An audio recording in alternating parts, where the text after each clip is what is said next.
गांव के कोने पर एक पुराना नीम का पेड़ खड़ा था।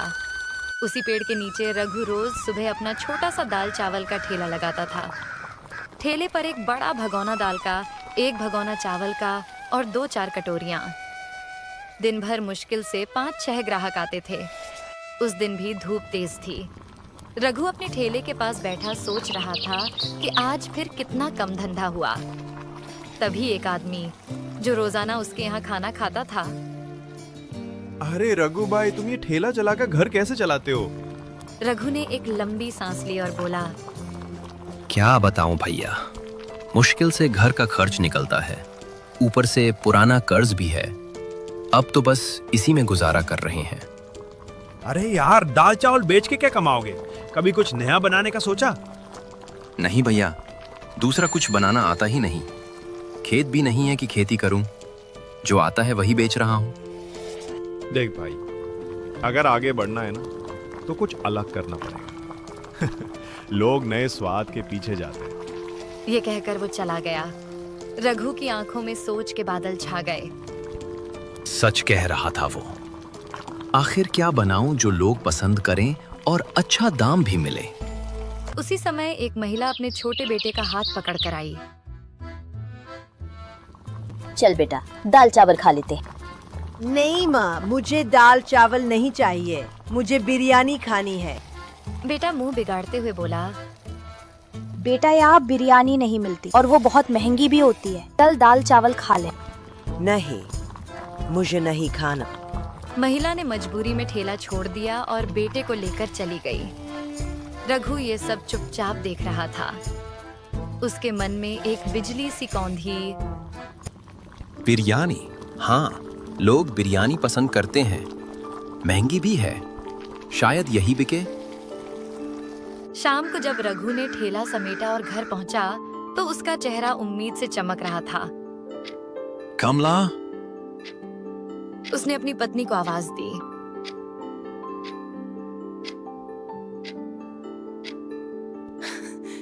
क्या हुआ रघु, आज बड़े खुश लग रहे हो? सोच रहा हूँ कल से ठेले पर बिरयानी बेचें, लोग पसंद भी करेंगे और मुनाफा भी अच्छा होगा। कमला चौंक गई। बिरयानी? लेकिन बनाएगा कौन? मुझे तो नहीं आती। रघु कुछ पल सोचता रहा, फिर बोला, सलीम को क्यों ना पूछूं? वो होटल में काम करता है, उसे तो बिरयानी बनानी आती होगी। वो जरूर सिखा देगा।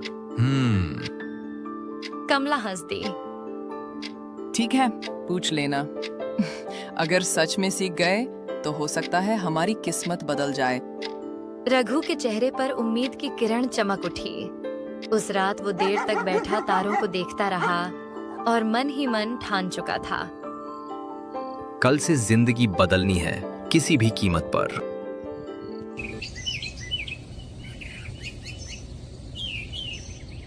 अगली सुबह रघु सूरज निकलने से पहले ही उठ गया। चेहरे पर उत्साह साफ झलक रहा था।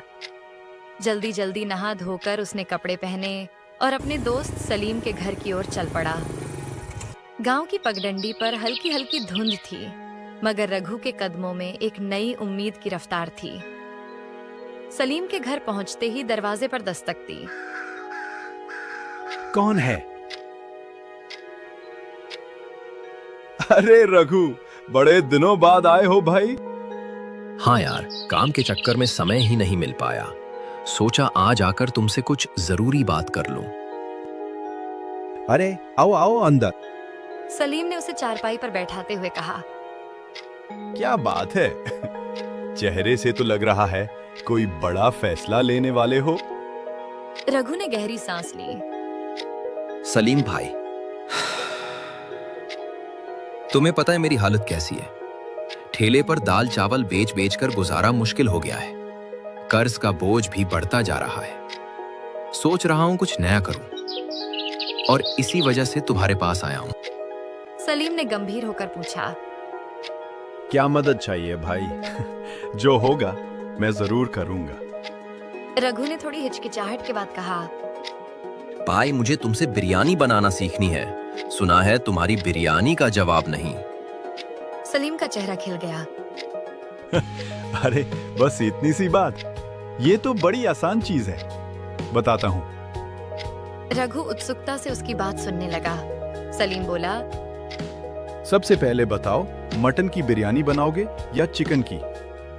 मटन की। गांव में लोग मटन ज्यादा पसंद करते हैं। ठीक है। सलीम ने हाथ से इशारा करते हुए समझाना शुरू किया। तो सबसे पहले मटन को अच्छे से धो लेना, फिर उसमें दही, लाल मिर्च पाउडर, खड़े मसाले, तेल, हरी धनिया और पुदीना डालकर अच्छी तरह मिक्स कर दो। इसे कुछ देर मैरिनेट होने दो। रघु उत्सुकता से उसकी बात सुनने लगा।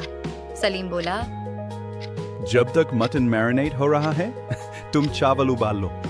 उसमें भी खड़े मसाले और थोड़ा नींबू डालना, इससे खुशबू बढ़ेगी। फिर मटन को धीमी आंच पर पकाना, करीब 90% पक जाए, तब उसके ऊपर चावल डालकर ढक दो। फिर 30 मिनट दम लगाना और तैयार। रघु उत्साह से बोला, अरे भाई, ये तो सच में आसान है, बस सही तरीके से पकाना होगा। हाँ, आसान है, लेकिन याद रखना, दम और धीमी आंच ही असली स्वाद लाती है। अगर ये सीख गए तो यकीन मानो लोग उंगलियां चाटेंगे। रघु की आंखों में चमक आ गई। बस भाई, अब ठान लिया है, मटन बिरयानी का ठेला लगाऊंगा। उम्मीद है कुछ कमाई हो जाएगी। तुम मेहनती हो रघु। यकीन मानो, तेरा ठेला गांव में मशहूर होगा। शुक्रिया भाई, तुमने हिम्मत दी। अब चलता हूँ, कल की तैयारी करनी है। घर लौटकर रघु ने कमला को सब बताया। कमला मुस्कुराई। अच्छा हुआ सलीम ने बता दिया। कल देखते हैं लोग पसंद करते हैं या नहीं।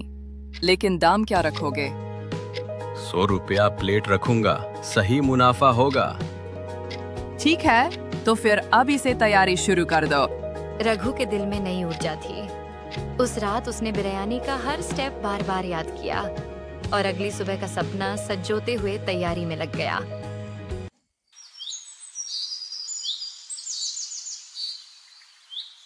सुबह होते ही रघु ने जल्दी जल्दी नहा धोकर काम शुरू कर दिया। उसके चेहरे पर अब पहले जैसी थकान नहीं, बल्कि उम्मीद की चमक थी। उसने ताज़ा मटन अच्छे से धोया और सलीम की बताई रेसिपी याद करते हुए उसमें दही, लाल मिर्च पाउडर, खड़े मसाले, पुदीना और हरा धनिया डालकर प्यार से मसालों में लपेट दिया। कामला, देखना, आज गांव में ऐसा स्वाद फैलेगा कि लोग खुद चल कर आएंगे। हाँ, भगवान करे आज तेरा ठेला लोगों की पसंद बन जाए। मैं भी तेरी मदद करती हूँ। रघु ने चावल उबालते हुए नींबू का रस और मसाले डाले। रसोई से फैलती खुशबू ने खुद रघु को भी भूख महसूस करवा दी। बड़े बड़े हांडों में बिरयानी भरकर उसने ठेला सजाया और गांव के मुख्य चौराहे पर पहुंच गया। जैसे ही बिरयानी का पहला दम खुला, उसकी खुशबू चारों ओर फैल गई। राह चलते लोग रुककर देखने लगे। तभी कल वाली महिला और उसका छोटा बेटा वहां से गुजरे। माँ, देखो देखो, यहाँ मटन बिरयानी है। बच्चा उछलते हुए बोला। महिला चौंक गई। अरे हाँ, यहाँ बिरयानी, वो भी मटन की। चलो आज खाते हैं। दोनों ठेले के पास पहुंचे। भैया, क्या सच में बिरयानी है? हाँ दीदी, आज स्पेशल मटन बिरयानी है।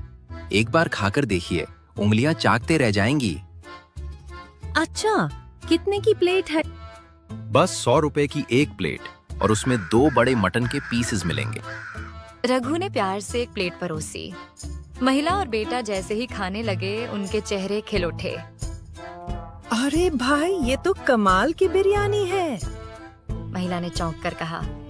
बेटा खुशी से बोला, माँ, ये तो रेस्टोरेंट से भी अच्छी है। एक प्लेट और दे दो। महिला हंसते हुए बोली। रघु के दिल में खुशी की लहर दौड़ गई। उसने तुरंत दूसरी प्लेट बना दी। महिला ने खाते खाते कहा, भैया, अब दाल चावल मत बनाना, तुम्हारी मटन बिरयानी तो लाजवाब है। इसी बीच 2 बुजुर्ग आदमी ठेले के पास आए। अरे रघु, आज क्या मटन का जायका खिला रहे हो सबको? एक ने हंसते हुए पूछा। रघु बोला, काका, सिर्फ मटन नहीं, मटन बिरयानी है। लीजिए, चखिए। वाह, मेरी तो पसंदीदा डिश है। 2 प्लेट लगाओ।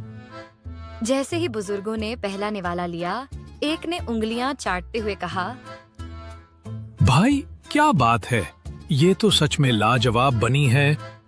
और ये मटन इतना मुलायम कि मुंह में ही घुल रहा है। मसालों का स्वाद तो गजब है। धन्यवाद काका, आपकी दुआ से ही तो ये सब है। धीरे धीरे ठेले पर भीड़ बढ़ने लगी। लोग खुशबू से खींचे चले आ रहे थे। शाम तक बिरयानी का एक भी दाना बाकी नहीं बचा। रघु ने खाली हांडों को देखकर चैन की सांस ली और खुशी से घर लौट आया। कमला, उसने दरवाजे पर कदम रखते ही आवाज दी, आज तो चमत्कार हो गया। एक दिन में उतनी कमाई हुई जितनी महीने भर में नहीं होती थी। कमला खुशी से बोली, सच? वाह भगवान, अब तो हमारा सारा कर्ज उतर जाएगा। तेरा ठेला मशहूर हो गया रघु। रघु ने गहरी सांस ली और कहा, हाँ कमला, आज लगा कि मेहनत और सही सोच से जिंदगी सच में बदल सकती है। उस रात रघु और कमला के चेहरे पर संतोष की मुस्कान थी। घर में खुशबू बिरयानी की नहीं, सपनों के सच होने की थी। अगले दिन रघु ठेला लेकर उसी जगह पहुंचा। ठेले के पास पहले से ही ग्राहकों की लाइन लगी थी। तभी सलीम वहां आया और मुस्कुराकर बोला, अरे रघु, तुमने तो मुझे भी पीछे छोड़ दिया। पूरी बिरयानी की खुशबू गांव में फैल गई है। रघु हंसते हुए बोला, अरे यार, पहले खुद खा तो लो, फिर बताना कैसी है। सलीम ने सिर हिलाया। खाने की जरूरत नहीं। लोगों की तारीफें सुनकर ही पता चल गया है कि तूने कमाल कर दिया है। रघु भावुक होकर बोला, भाई, ये सब तेरी वजह से हुआ है। तूने मुझे रास्ता दिखाया। तेरे इस एहसान को मैं जिंदगी भर नहीं भूलूंगा। अरे यार, दोस्तों के बीच एहसान नहीं होता। तेरी मेहनत ही तुझे यहाँ तक लाई है। धीरे धीरे रघु की बिरयानी का ठेला गांव में मशहूर हो गया। अब वो सिर्फ ठेले वाला नहीं, सबकी पसंदीदा बिरयानी वाला रघु बन चुका था। गरीबी और कर्ज की जगह उसके घर में अब खुशियां और तरक्की की खुशबू फैल चुकी थी।